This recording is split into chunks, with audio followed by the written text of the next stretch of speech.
The other day, I did a live stream from here about the ramifications of the First Amendment and how you can use this technology to, I think it was to attack Donald Trump or fight Donald Trump or whatever it is. And I was quite astonished at the response and the comments. Not so much that it was in defense of Donald Trump. You're entitled to defend whomever you want, and I guess that's why the guy got elected. But rather, I was rather astonished at the responses, because some of them, at least, and then subsequent conversations on Facebook, demonstrated such a lack of understanding of the First Amendment by most Americans, which is sort of surprising, and then maybe not so surprising when you think that they did away with teaching civics in high schools, I guess, about 30 years ago. And in my own experience, teaching both at Columbia and NYU, it never ceased to amaze me how uneducated, not stupid, but uneducated most of my students were in basic things like history and the Constitution and the history of the United States and things like that. I guess that comes from a world dominated by television, which in a way is why it's so important for us, the average people, to begin to take control of the medium and not leave the content to television in the hands of commercial networks like CNN or Fox or anybody else whose primary interest is just in making money and not really educating people. As you probably know, Edward R. Murrow in 1961 pretty much trashed his promising career with CBS by complaining that if you didn't pay attention to the content of television, it was nothing but a box with flashing lights. He said this device can illuminate and educate, but we've sort of given up on that. So my hope is, in a macro sense, that by seizing control of the means of production, by seizing control of the medium, we can all elevate the level of discourse that appears on television or video, and for all practical purposes, Facebook video and television are all the same thing. To leave the content in the hands of a few commercial networks whose only interest is in generating the largest possible audience, and then from that perspective only in generating the largest number of advertising dollars, we abnegate our rights, responsibilities as citizens. As I mentioned before in one of these other talks, the First Amendment is not there to protect the New York Times and the New York Post and CNN. I mean, it is there for them, but the First Amendment is really there to protect our rights as citizens, and our primary right, because it is the First Amendment, is this right to free speech. Now, up until now, the freedom of the press, as A.J. Liebling said, I think I quoted somebody else yesterday, but it's A.J. Liebling who said in 1961, a free press is guaranteed only to those who own one. And up until 5 or 6 years ago, or actually 3 or 4 years ago, to own a press, to own a television network cost $1 billion. To own a newspaper was given over to the Sulzberger family, and you know, as you probably saw, Jeff Bezos bought the Washington Post, so it was a billionaire's game, and as a result, political discourse in this country, or any other kind of discourse and entertainment, was really left to the hands of a few corporations and billionaires. Now all that has changed because of a piece of technology. That piece of technology is the iPhone that I'm using to talk to you, and we all have these things, and they are remarkably powerful machines, not just for playing games or doing Candy Crush or doing Instagram, but they are remarkably powerful vehicles for allowing all of us to become essentially publishers. This is particularly poignant because 2017, it's remarkable, and nobody's really picked up on this, is the 500th anniversary of Martin Luther posting his 95 Theses on the door of the Cathedral of Wittenberg. That's a huge event, 500th anniversary. It actually comes in October, but this should be Martin Luther year, although I don't see anyone discussing it, and that's mostly because we don't bother to learn history anymore. What made Martin Luther so interesting, particularly to us, was not that he published the 95 Theses. I guess if you're a big Protestant, you think this was a big deal. But beyond that, it had a much deeper ramification, which actually connects directly to the Constitution and it connects directly to our First Amendment rights as citizens, which I think Donald Trump and Steve Bannon are viciously attacking. But that's another story. We can get to that in a minute. In 1452, Gutenberg, of course, invented the printing press, and that allowed anyone to publish. It was a remarkable piece of technology, and Gutenberg, of course, didn't make it to make books. Gutenberg made it so he could make cheap Bibles. But one of the aspects of the printing press was it suddenly allowed anyone with an idea the ability to publish, which is something that had never existed before. And in 1517, Martin Luther, this little unknown monk from this little tiny village of Wittenberg that no one had ever heard of, had this idea, and he was a professor, and he had this idea that the Pope and the selling of indulgences was a travesty against Christianity.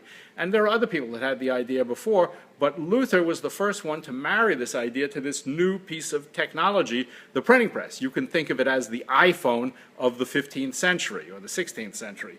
And so what Luther did was he posted the 95 Theses on the door of the Cathedral of Wittenberg, but he did something much more interesting, and that is he published. He used the printing press to publish his ideas and to distribute them throughout Europe.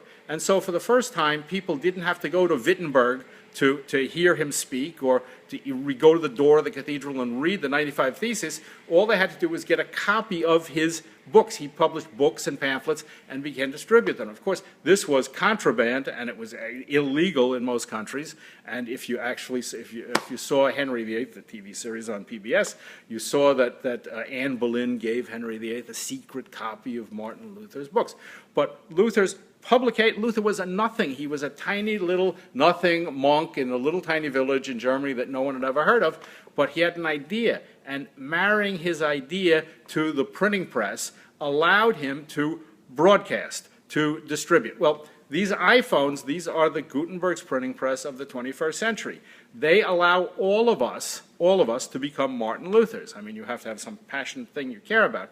But once you have that passionate thing you care about, it's worthless unless you marry it to the piece of technology that allows you to broadcast. So iPhones married to the internet allow anyone with an idea to publish and broadcast their ideas to the entire world. I mean, right now, apparently I only got 15 people on here, but the last two videos they put up actually were seen by nearly 2,000 people, which is pretty good considering it cost me nothing. To get in front of 2,000 people a couple of years ago, you had to buy a whole terrible cable network that nobody wanted to watch. Now I don't have to buy the cable network. All I got to do is put this thing up, and you know what else? It lives up here forever. So this thing, this iPhone, this is the printing press. This is the Gutenberg's printing press of the 21st century. And the important thing is to use it. Up until now, broadcasting and journalism have been a one-way street. Donald Trump said, when he talked about Twitter at some point, he said, it's just like I have my own newspaper. I can bypass the media, which is exactly right. He can bypass the media, and he will continue to bypass the media, and that's part of what made him so appealing to the rest of the country. But the trick that he has with Twitter, which to me is an idiotic and extremely limited medium, 140 characters. You can't do much with 140 characters. But now we have this incredibly powerful medium of video, television, broadcasting that's in everyone's hands. So the urge here, the intelligent thing to do is to embrace the technology, to grab onto the technology, not think of television and video as a passive medium that you watch, but rather something that you can and should participate in. So if you think Donald Trump is a jerk and dangerous to the country and an idiot and should be removed from office, by all means, start broadcasting it. And if 60 million people, which is the number of people who didn't vote for him, and actually it's more than that, that's the number of people who just voted for Hillary Clinton, if 60 million people all get on their iPhones every day and start to broadcast their questions like, release your taxes, what's the deal with Russia, what's going on, you don't need CNN as an intermediary. You can do this yourself. And by the way, since I got such nasty emails, if you love Donald Trump, you can get on here and say that also. Jim Reisner, one of Luther's tenets was the priesthood of all believers, which meant getting Bibles into the hands of the literate populace. You know, that's a very interesting point, Jim, because the advent of the printing press caused this schism in Christianity, not just between the church, but Protestants were encouraged to become literate because then every Protestant was supposed to be able to read their own Bible, whereas the Catholic Church actually repressed literacy because they wanted to leave the power of reading the Bible in the hands of the priesthood. And of course, that set off, that's one of the reasons, if you read Max Weber's The Protestant Ethic and the Rise of Capitalism, that's one of the reasons he believes capitalism took off, driven by this Protestant ethic, driven by the printing press.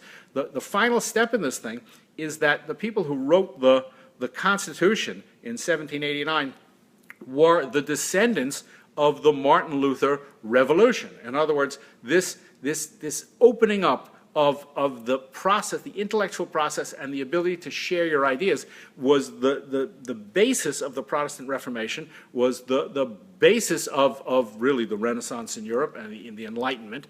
And so the people who wrote the Constitution, they were children of the Enlightenment, and they were very much affected by it. And that's why the very first amendment of the United States Constitution doesn't say you have the right to vote. It doesn't say we're free from England. It doesn't say you have it says Congress shall make no law abridging a free press. And that's what it says, no law. And the reason they made that the First Amendment, the reason it was the most important thing in the Constitution, is because they were the children of the Gutenberg Revolution and of Luther and of the Enlightenment, which believes that power of communication and ideas should be in the hands of everyone. This is democracy. This is a pure democracy. And now for the first time, we have a chance to democratize the most powerful medium we have, which is television, which is what I'm doing here. So pick up your iPhone, put down the stupid Candy Crush, start broadcasting, and start sharing your ideas with the world. And if you want to learn more about this, of course, go to thevj.com, which is where we teach this kind of stuff all day long. I'll talk to you later.